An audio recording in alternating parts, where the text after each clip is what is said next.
Кој ќе седне во испразнетите функционерски столчиња по излегувањето на алијанса на таравари од владата, ќе одлучува председателот на ВМРО ДПМН и премиер Мицкоски.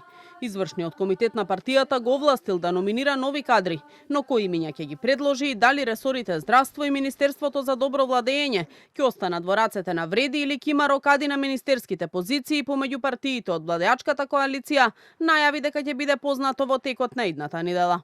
Добив практично дозвола, вака народски кажано, да номинираме нови имиња кои што ќе ги заменат имињата на оние кои што одлучија да одат во прегратките на Али Ахмети и на Демократската унија за интеграција. Во периодот кој што следи, многу работи ќе бидат појасни, така што да бидеме трпеливи и да разговараме.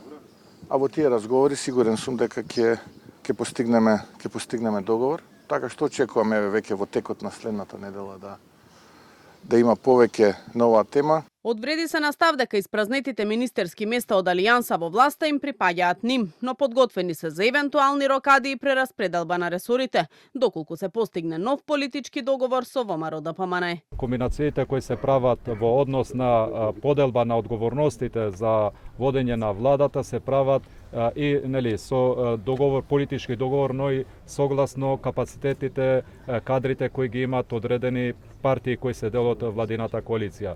Министерството за здравство беше побарано од нас и поради тоа што член на досегашната коалиција беше Арбен Таравари, тој го побара тоа како ресор.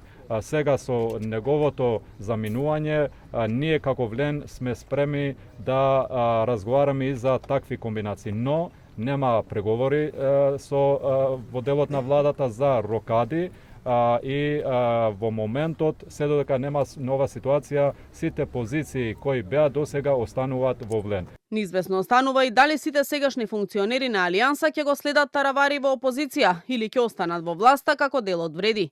Вице-премиерот за добро владење Арбен Фетај веќе имаше изјави различни од тие на Таравари, но се уште не открива како ќе постапи. Освен Фетај, на состанокот во Тетово на кој се носеше одлуката за напуштање на владата, не присуствуваше и пратеникот Салим Сулејмани.